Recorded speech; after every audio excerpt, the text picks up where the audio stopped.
And we're talking work, and earlier on Eusebius was talking about people that you work with. How do you select who you're going to be cozy and friendly with in the office, and not necessarily in any way beyond the platonic in terms of a professional relationship, but there's some people that you just click with and some people that you don't click with. So we're talking about work again, but from a completely different perspective, asking about the environment in the South African workspace and whether or not we are sufficiently moving towards what is definitely the ideal for working people, to have flexible working hours. And a lot of people are saying, research is showing, that flexible working is often the make or break of job offers. We're joined in studio to talk about this by Colleen McLintock, who's a senior consultant at Omnicor and specializes in executive training and career development.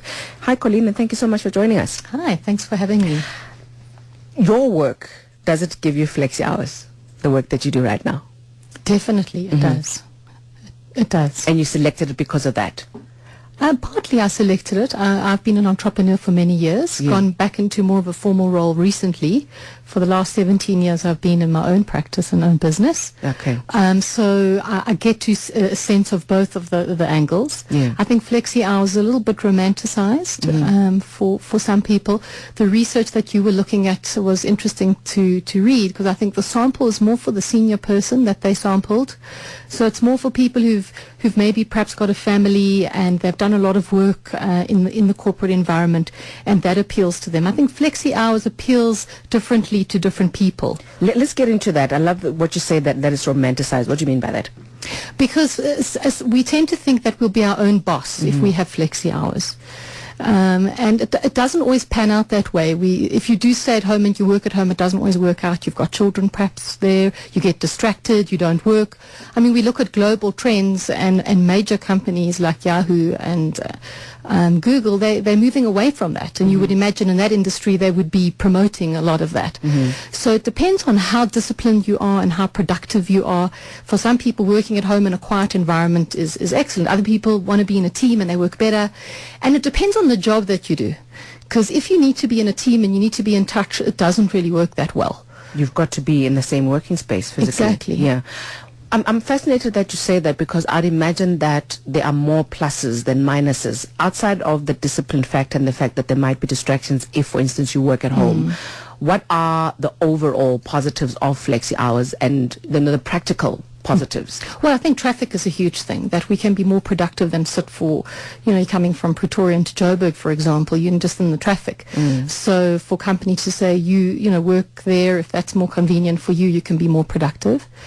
And I think just the wellness factor that I see when I'm coaching people, I hear, I don't have time, I'm sitting in the traffic, and I'm sitting at my company until late at night, my children don't see me, and that's a real negative. I know you asked me what are the positives, but the flip side of that is you can certainly sit and write an article at home while you're supervising your children, so you're working and being an active parent. So I think for people it gives a bit more work-life integration in a way, which is a very hard thing to achieve. Yeah. So that would be the biggest positive, I guess. What are the minuses, the disadvantages? And just to add on to the biggest positive, I really think it differs from style to style. People have different styles, because I've had people say, Colleen, I can't stand this flexi hour thing because I'm the person, I want to be there at 7 and I need the structure.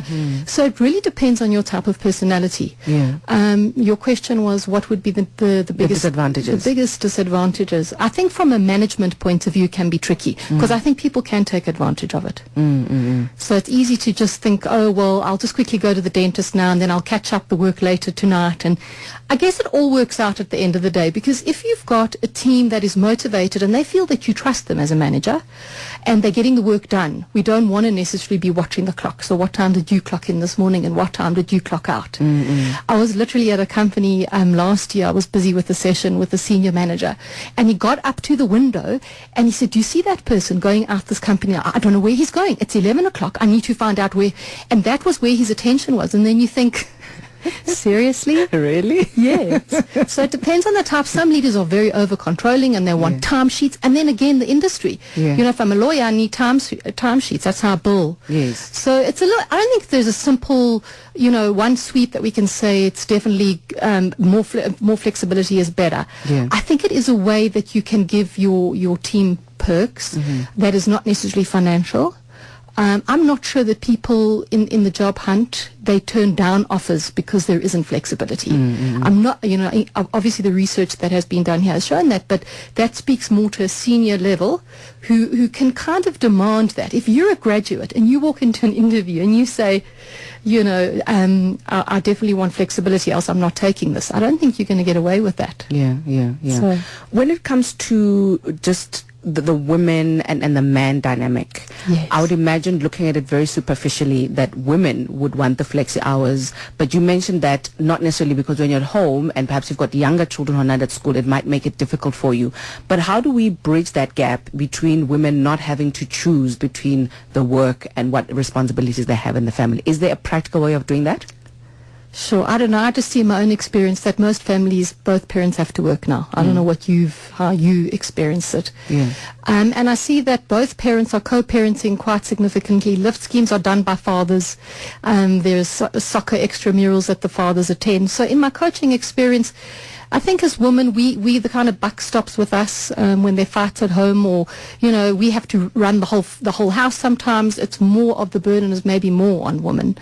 I'm not sure that it's such a bridge that we need to gap. It's more the idea of how do we set boundaries when we're working, and we know when do we start and when do we end, because I see people working extraordinarily long hours that are it's just not healthy for them. They end up being so burnt out. So there's lots of demands. Yeah. And I can imagine also for people who are fortunate enough to be able to work at home, and I'm using the word fortunate very carefully, yes, that you also are not able to divide the working you from the mom you, because if the children are there all the time, you're trying to do something, the children want your attention, it becomes a bit murky there. It is. It's quite interesting and tricky. But I think there, again, you've got to know your own style and how you like to operate. If you're a structured person, you need your own office where you can close the door. Whoever's looking after the children formally can help you do that.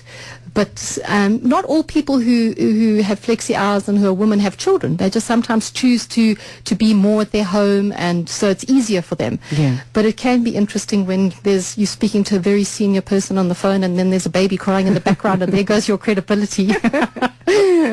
Let's take your calls on 0861 987 000.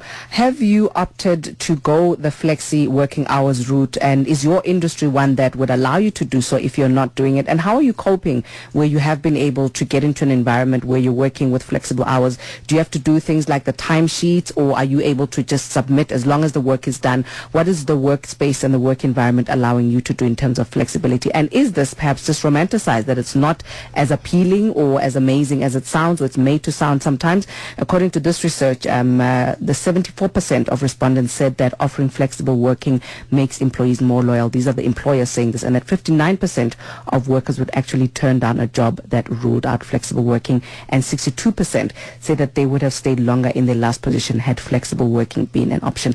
When people talk about flexible working, what exactly does it entail? Because I've only mentioned the fact that it would allow you to control to an extent the hours that you put in physically at an office.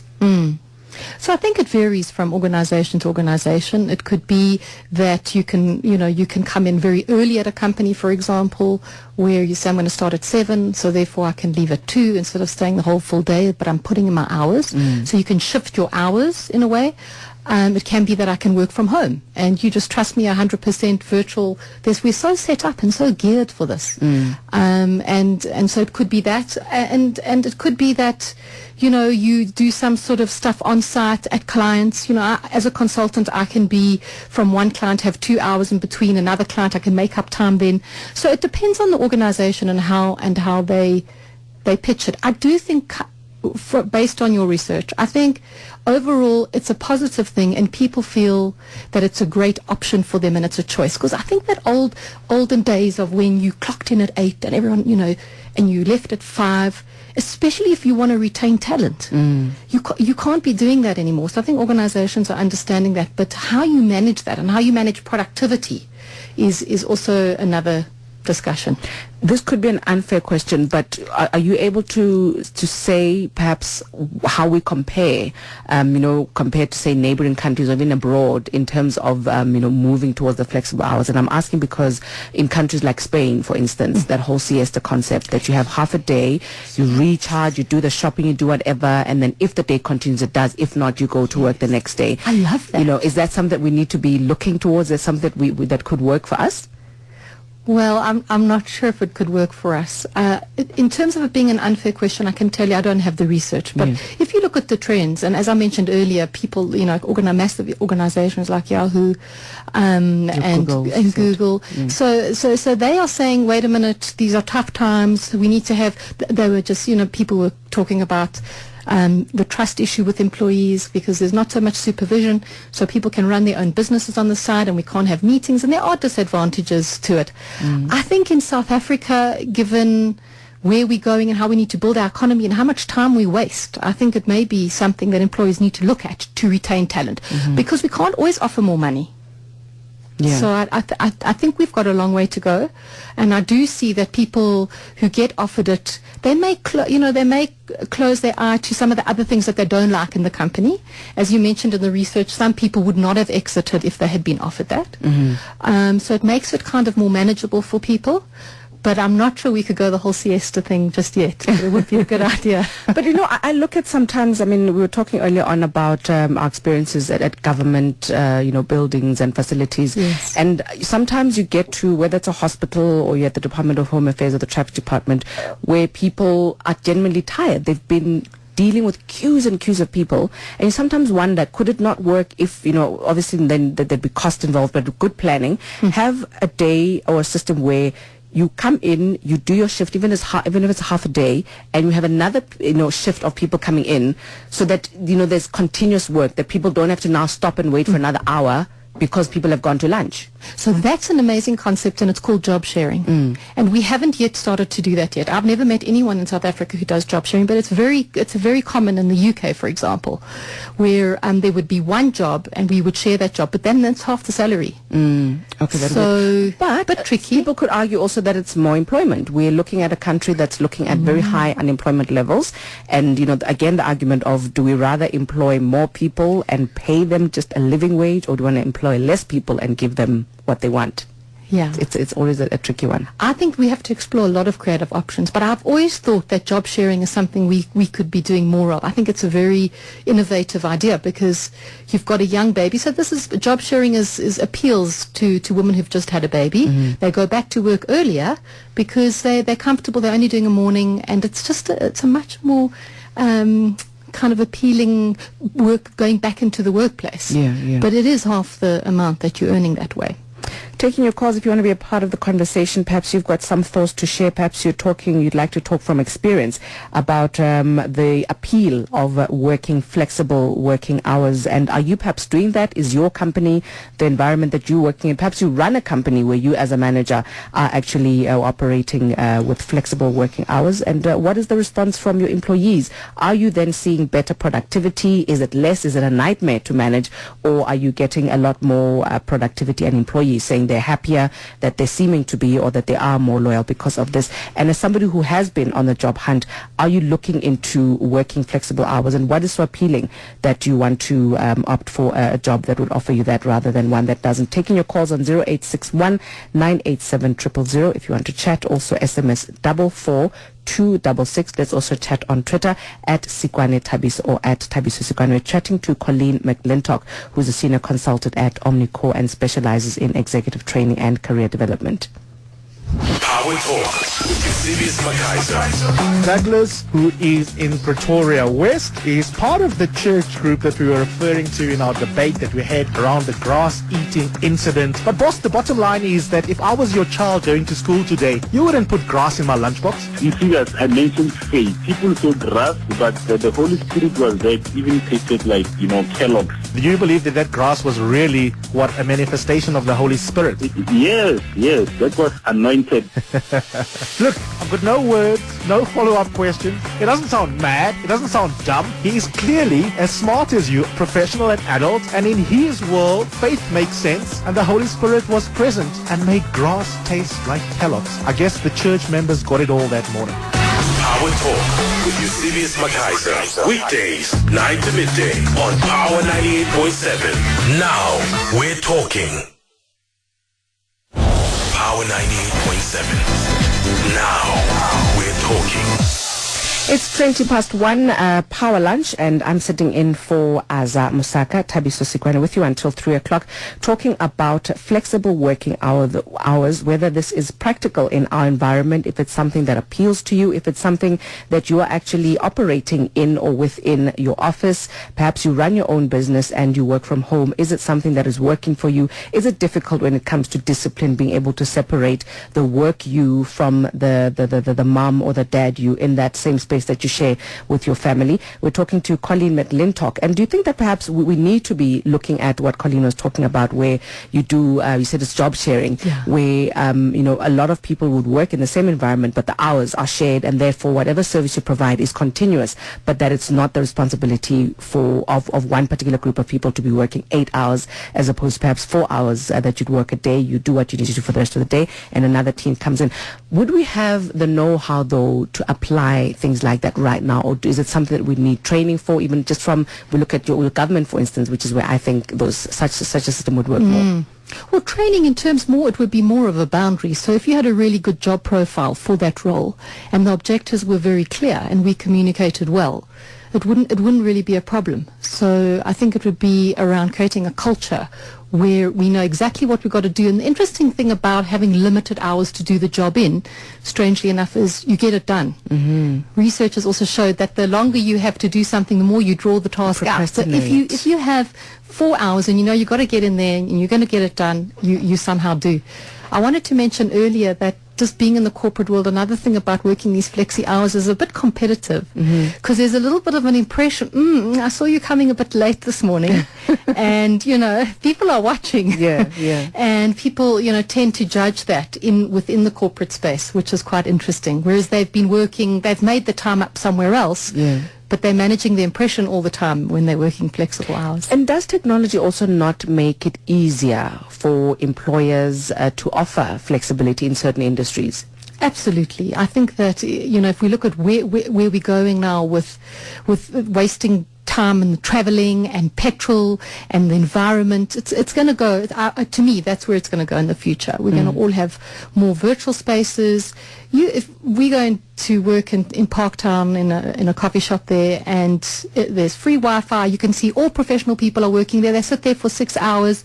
There's a great vibe. There's coffee, and they find that they're much more productive. So I definitely think that we're going to be heading that way in the long term. Is it also not, looking at it from a cost perspective, cheaper? Because then you wouldn't need things like office space. You don't have to pay rent. You don't have to buy buildings to be able to, facilitate everyone. Now, there's some companies, I don't know if you've heard about this, it's called hot seating. Have you heard about that? Never heard about hot seating. So hot seating is you don't have a desk. And this fits into the whole flexible thing. So you just come in and there's just a whole bank of desks and you sit down and then you go. You can't have a little photo of your baby or whatever. It's not your desk permanently. No. So there are levels, and a lot of organizations have gone that way. Okay. So they don't have to set you up with a permanent space, especially if a lot of people are traveling, which is the one organization that I have in mind, because I might be gone for 10 days, so why do I need a formal desk?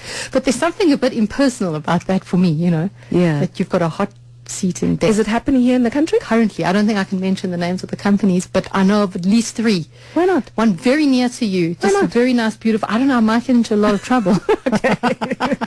We don't want to get into trouble. But it's modern. It's looking at the idea that people are, we need to be with our customers, isn't it, at the end of the day? Customer facing with the industry. But I've heard in the coaching sessions, I've heard people say, I don't like this. It's very impersonal. And it feels like I'm very easy to retrench because I don't even have a desk, So. But it's important, I suppose, that it's in our human psyche that we want a space that we own, some sort of ownership of a space that we belong. Yes. So I agree with you. I'm a bit of a gypsy myself because I travel as a consultant. I'm all over and I create that space wherever I go. But space is important, and we're going less paper. I mean, some organizations, you don't file stuff. You need to go into a paperless environment. So it's interesting how the world of work is changing, and what will, our children, grandchildren be faced with when they hit in the future. How will it look? Because the millennials that we know about, they're not interested in all this bureaucracy and all this micromanagement. They're not interested in that, and they're talent, and we need to know how to retain them also. And I suppose one of the other things would be, for I'm thinking somebody who's very sociable, is that you'd miss, if you do this hot seating thing, there isn't this thing of Melinda that I'm going to chat to at the water fountain, that sort of thing. Yes, in fact, that whole vibe at that company feels like they're all working for themselves. That's how it feels. And that's what works for them. They're an international company, and that's what works for them. But when you go and speak to those people, like in the context that I was speaking to them around resilience and wellness, you'll hear that it's tough. It feels that there isn't that warmth. Taking your calls, if you want to chat, 0861-987-000. We're talking workplace flexibility, whether it's something that is appealing to you. Perhaps you are living it and loving it. You have the discipline to be able to work on your own for somebody else, or you're working for yourself and it's working for you, that you're able to work from home and you're able to do successfully. Or do you think that this is something that for people that are not disciplined, that are not necessarily committed, and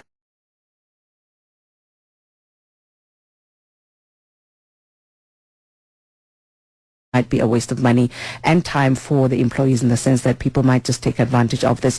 Would there be some sort of, if we say we go for that idea of the job sharing, would there also not be a challenge, though, perhaps in our country with unions, because it goes to that whole thing about salaries, that right now there's the big, very contentious issue of the living wage versus, all the subsidies and everything that's needed to make a person live comfortably? But I think, based on your earlier point, I think the unions would love it. More it would people mean employed. that we would have more people employed. So I'm not sure I'm sure there would be complexity. We have a lot of complexity in our labor market. It wouldn't necessarily be as easy, and it might not work for all jobs. But I hear what you're saying when you go into those government buildings and you see people very tired and very demotivated. I'm not so sure it's only because they've been working hard. I think there are lots of other things that demotivate. We have pull and push factors in organizations, and it differs for everyone. Taking your calls, wrapping up the conversation in about 2 minutes with Colleen, and after that we're asking whether women are devalued by religions.